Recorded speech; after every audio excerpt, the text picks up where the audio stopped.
Se você tinha dúvida da genialidade de Tatsuki Fujimoto, que é o mesmo autor de Chainsaw Man e Fire Punch, então você precisa ler Look Back, que é o mangá no formato one shot que foi lançado na Shonen Jump Plus. Então eu vou trazer para vocês aqui nessa review tudo o que vocês precisam saber sobre esse mangá, que é incrível. E claro, vai ter spoilers, é impossível falar desse mangá, fazer uma review sem spoilers, porque tem alguns detalhes ali que são bem relevantes que eu vou ter que trazer para vocês para poder a review ficar completinha. Então desde já, fica avisado, beleza? E além disso, eu tenho cá minhas desconfianças que esse mangá tem a ver com alguma experiência que o autor passou, alguma experiência pessoal, tem algumas pistas que ele deixa ali. Agora, antes de continuar, se você não é inscrito, se inscreve, dá aquela curtida massa e agora bora pra review? O mangá começa com a personagem fugindo. Ela é a protagonista da história e ela é estudante da 4ª série. E logo de cara a gente já percebe que a galera gosta dela pra caramba, principalmente pelo fato de ela saber desenhar. Ela é bem popular por causa disso, né?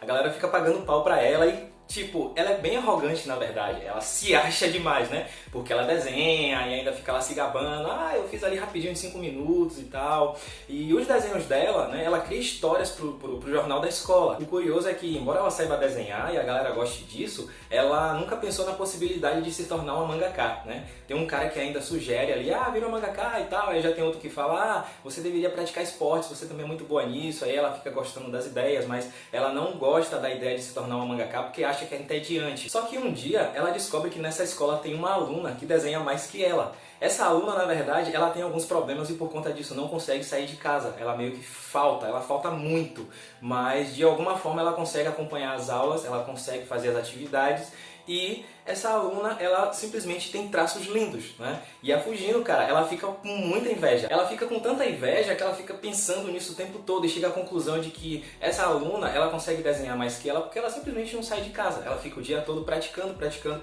e por conta disso ela acaba desenhando melhor. Então qual é a ideia que ela tem? Ela resolve praticar também. Então a Fujino, ela começa a se dedicar bastante, de uma maneira insana, cara. Ela vai em biblioteca, começa a pegar livro falando sobre anatomia, sobre como desenhar e pratica o dia todo, tanto que ela deixa até de sair com os amigos, ela deixa de conversar sobre outras coisas, fazer as atividades que ela costumava fazer. Até as notas dela começam a cair. E aí a galera começa a ficar preocupada, a irmã dela sugere que ela faça karatê, aí tem uns amigos que falam que ela fica desenhando demais, e nisso o tempo vai passando, né? Na verdade ali ela já tá na 6ª série e ela continua com essa coisa insana de querer superar a outra aluna lá. Tanto que tem uma colega dela que fala, pô, você continua desenhando mesmo na 6ª série, a galera vai achar que você é uma pervertida de desenhar, uma parada até meio esquisita, porque o que é que tem de mais em desenhar, cara? É uma coisa que a pessoa gosta de fazer.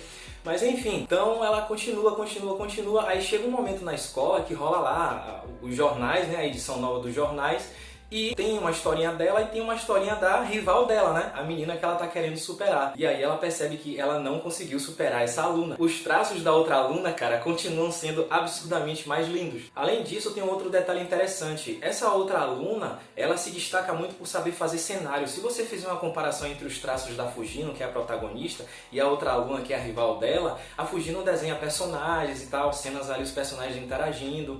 E a outra aluna, ela desenha muito cenário, muito bem desenhado, diga-se de passagem. Então o que é que acontece? A Fujino, cara, ela simplesmente desiste. Ela desiste de desenhar. Ela tipo, joga a toalha. Cara, não dá, já era, chega, perdi meu tempo, não vou mais querer saber de desenho. E aí ela resolve voltar à vida dela normal. Ela volta a sair com os amigos, ela volta a fazer as atividades na escola. Ela decide até entrar numa escola de karatê, como a irmã dela tinha sugerido. Só que aí o tempo vai passando e aí chega um dia que rola a cerimônia de formatura. Daí o diretor ele pede um favor pra Fujino. Ele pede para que Fujino entregue o certificado de formatura à rival dela, a aluna que desenha pra caramba e que nunca sai de casa.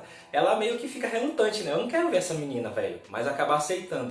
Então ela vai lá, sem vontade nenhuma, aí ela entra na casa, ela vai deixar lá o certificado, só que ela ouve um barulho. Então ela tipo, chega lá na porta do quarto dessa menina, que se chama Kiyomoto, certo? A rival dela se chama Kiyomoto. Gravem os nomes das personagens porque tem uma dica bem interessante que eu vou falar lá no final, certo? E aí o que ela faz? Ela vê os desenhos da Kiyomoto, ela vê um monte lá de caderno espalhado pela casa e percebe que realmente a menina pratica muito, pelo fato até de ela não sair de casa, ela fica trancada no quarto porque ela não consegue conviver em sociedade. Então o que acontece? A Fujino, ela faz uma historinha de 4 quadros, ela faz meio que uma provocação para a Kiyomoto, ela faz um desenho da Kiyomoto nunca saindo de casa, e ela fala lá no começo da história, não saia, como se a Kiyomoto estivesse fazendo parte de um concurso de quem consegue ficar mais tempo dentro de casa. E segundo ela, a Fujino, a Kiyomoto, cara, ela nunca sairia de casa, seria a campeã. É como se a rival dela fosse a campeã de isolamento. Só que aí ela não tinha intenção de mostrar isso pra Kiyomoto, cara. Mas sem querer, o desenho que ela fez acaba caindo lá no quarto da menina, da Kiyomoto. Aí ela meio que se assusta e sai correndo. Tipo, saiu correndo lá da casa, deixou o certificado e tal, beleza. Mas depois, a Kiyomoto vai atrás dela. Então, pela primeira vez,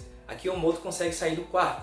Daí as duas começam a interagir. Então, a Fujino, a protagonista, ela acaba descobrindo que Kiyomoto, no final das contas, era fã dela. A Kiyomoto acompanhava os mangás que Fujino fazia desde o começo, ali, desde a terceira série, e apreciava muito isso. Então, é curioso, porque a Kiyomoto desenha mais que Fujino, mas no final das contas a Kiyomoto é fã do trabalho da Fujino. Uma coisa que é interessante é que, embora os traços da Fujino, a protagonista, não sejam tão legais assim, ela consegue desenhar mais rápido. E isso é algo que a Kiyomoto mencionou, que ela é meio lenta e tal, ela desenha muito bem, mas ela não é tão rápida assim. E a partir daí as duas começam a ficar amigas, e aí pouco tempo depois elas começam a desenhar juntas. E além disso, elas assumem a carreira de mangaka depois de um tempo. Elas começam a mandar trabalhos para a editora, a Shueisha, a gente vê até Shueisha lá, né? E elas conseguem premiações, conseguem ter até one-shots publicados para lá na frente, depois, quando elas já estão com 17 anos, se eu não me engano, elas conseguem ter o primeiro mangá publicado semanalmente. O tempo vai passando, elas vão interagindo, vão se tornando cada vez mais amigas, a relação vai ficando mais forte. Só que chega um momento que a Kiyomoto, ela resolve se separar da Fujino. Por quê? Porque ela decide ir para uma escola de arte.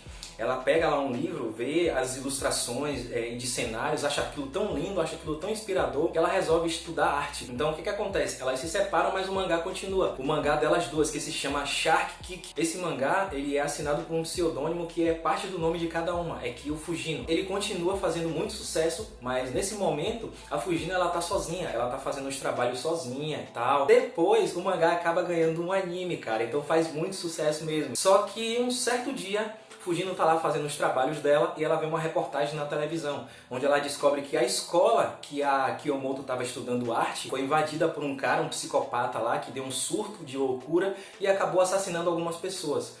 Pouco tempo depois ela descobre que, infelizmente, a Kiyomoto também foi uma das vítimas. Pois é, cara. Tatsuki Fujimoto, ele é muito cruel, velho. Então assim, você começa a ler o mangá e você fica pensando que não vai ter nada demais, certo? Mas a gente tem que saber pelo background do autor que ele tem essa pegada de tragédia. Independente da história ter luta, independente da história ter muita cena de violência, ele tem essa coisa de tragédia com ele. E não é diferente no Look Back. Acontece isso também. Então é algo muito pesado, é algo muito forte, velho, porque ele cria uma relação muito forte assim, entre essas duas meninas, pra depois ele matar ela assim sem dó nem piedade. Então a Kiyomoto, ela é assassinada por esse psicopata lá na escola onde ela estava estudando, e a Fujino fica em choque, velho. Ela simplesmente fica sem ação, ela não consegue pensar em mais nada a não ser o fato de ter se sentido muito culpada pelo que aconteceu. Por que ela se sente culpada? Porque Kiyomoto, cara, era uma pessoa que ficava isolada o dia todo em casa. Então, quem foi que conseguiu tirar Kiyomoto de casa? Foi a Fujino. E ela se culpa muito por isso. Né? Tanto que ela fica se perguntando, por que eu desenho mesmo? Se eu não tivesse ido lá, se eu não tivesse tirado ela de casa, nada disso teria acontecido. A carga dramática nesse momento é muito forte, tá? Porque assim, o incrível é que Tatsuki Fujimoto, ele não tem traços tão incríveis assim, mas ele sabe colocar nas expressões do personagem o que é que o personagem está sentindo, ele sabe criar um clima. Dessa cena em diante, a gente começa a ver uma espécie de e se, ou seja, é uma realidade meio que alternativa. São os pensamentos da Fujino, como teria sido se ela não tivesse tirado a amiga dela de casa. Então a gente vê ali um momento em que a Kiyomoto, ela resolve fazer escola de arte, as duas tipo nunca se viram, cada um assumindo suas próprias vidas. A Fujino, ela não assume uma carreira de mangaka, vira uma profissional de karatê, né, que foi um conselho que a irmã dela deu lá no começo quando ela era mais nova. Então o que acontece nessa cena? A Kiyomoto, ela tá na escola de arte e ela ia ser assassinada pelo psicopata. Lembrem bem, isso é um pensamento da Fujino, é uma situação hipotética. Então o cara ia assassinar a Kiyomoto, aí o que acontece? A Fujino chega dando uma bicuda no cara, ela chega lá de voadora, certo? Dando um golpe de karatê morrer, e aí ela salva a Akiyomoto. E a partir dali as duas se conhecem, elas se veem pela primeira vez. A Akiyomoto, por causa de um detalhe, ela descobre que Fujino era aquela menina que ficava desenhando desde a terceira série, que ela era fã e tal. E a partir daí as duas começam a se tornar amigas. Mas nada disso aconteceu, cara. A realidade é outra. A Akiyomoto, na verdade, ela tá morta. A Akiyomoto, ela morreu. E a Fujino, ela se sente muito culpada, então ela fica pensando nessas situações. Como teria sido a vida de cada uma se tivesse seguido caminhos diferentes. Se a Fujino não tivesse ido naquele dia na casa da Akiyomoto para entregar o certificado de formatura e tivesse tirado ela do quarto. Lembra daquela historinha que eu falei que a Fujino fez para Akiyomoto lá no começo? Que é uma historinha de 4 quadros, onde ela fala para Akiyomoto nunca sair do quarto, que ela é a campeã das isoladas, que ela deve ficar ali até morrer. Então ela, no pensamento dela, fica imaginando se ela tivesse rasgado aquela historinha e passado para Akiyomoto ali por debaixo da porta, apenas a parte da história que diz assim, não saia, porque aí ela quer dizer para ela não sair do quarto, fique aí, né? Mesmo que você viva uma vida isolada, mas você não vai ser assassinada anos lá na frente. Então é o que ela gostaria de ter feito para poder evitar que essa tragédia acontecesse com a amiga dela. É um drama muito pesado, é um drama muito forte. E o mangá, ele avança várias páginas, a gente vendo essa situação que não é real, até acabar com as lembranças que a Fujino teve com a Akiyomoto, as duas juntas, trabalhando, desenhando, fazendo os trabalhos lá de mangá, se divertindo. E o curioso é que ela, no sentimento dela de culpa, fica se perguntando, pô, por que eu desenho? Por que eu desenhava mesmo? E aí começa a falar mal de desenhar, que era ruim, que era isso e aquilo. Mas durante esses momentos, o autor mostra pra gente os momentos de felicidade que ela teve com a Akiyomoto. Então, cara, foi graças ao desenho que ela conheceu a Akiyomoto e fez uma grande amiga. Além disso, ela conseguiu fazer uma coisa super importante. Ela tirou Akiyomoto de casa, tanto que a própria Akiyomoto agradeceu. Foi graças a você que eu consegui sair de casa, porque eu não conseguia. Eu tinha medo de conviver com as pessoas. E o mangá acaba aí. Ele acaba mostrando as duas e depois a gente vê só a Fujino no momento atual. Ela sozinha, na casa dela, onde ela fazia os trabalhos lá de mangá. Acaba ali mesmo com uma coisa bem solitária, com uma coisa muito triste. Ela tá triste, a gente não vê o rosto dela, ela tá de costa, mas ela tá triste. Embora, pelo que o autor mostra nessas últimas páginas, dá a entender que ela procura seguir em frente, mesmo ela estando muito triste com esse sentimento de culpa. A partir daqui eu vou fazer alguns comentários, então a primeira coisa que eu gostaria de falar é o seguinte, tem uns easter eggs interessantes aí. O autor, ele deixou algumas palavrinhas escondidas, ali na primeira página, por exemplo, ele deixou don't, acho que tá lá no quadro, na escola, se você procurar você encontra. E lá no final, na última página, tem um livro, um mangá, anunciou lá no chão que está escrito In Anger, né? Então se você juntar tudo, tem um don't, tem o nome do mangá que é Look Back e tem lá no final In Anger. Isso é o nome de uma música da banda Oasis que eu escutava muito, cara, ali no comecinho dos anos 2000, 2000 e pouco, é uma música acho que dos anos 90. É uma música linda e que quer dizer não olhe para trás com rancor. Então aí está a mensagem que o autor quer passar pra gente. Independente do que aconteça na sua vida, com base nas suas escolhas, não olhe para trás com rancor, não se arrependa do que você faz. A vida é uma só, a gente tem que seguir em frente.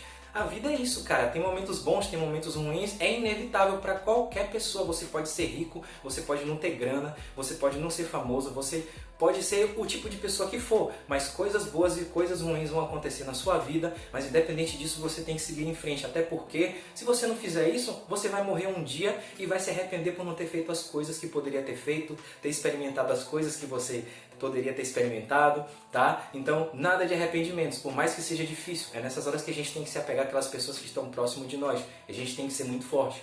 E, cara, eu acho que esse mangá, ele tem a ver com a experiência pessoal do autor, porque tem algumas pistas ali. Primeiro, essa música, né, diz muito, além do fato de as personagens principais serem mangakas, e além disso, tem uma outra coisa. Se você pegar o nome de cada personagem, tem o nome do autor ali, Fujino, Fuji, Kiyomoto, Moto, Fujimoto, Tatsuki Fujimoto, que é o nome do autor. Então eu acho que ele está querendo passar pra gente alguma coisa que aconteceu com ele na época que ele estava se tornando mangaka. Eu não sei se chegou a rolar essa trágica situação de ele perder algum amigo, mas provavelmente tem muito dele nessa história. Além do fato de as meninas terem crescido muito rápido. Elas começaram cedo, e cedo elas conseguiram ter um mangá serializado ali semanalmente, e da mesma forma ele atualmente vai fazer o que? 28 anos?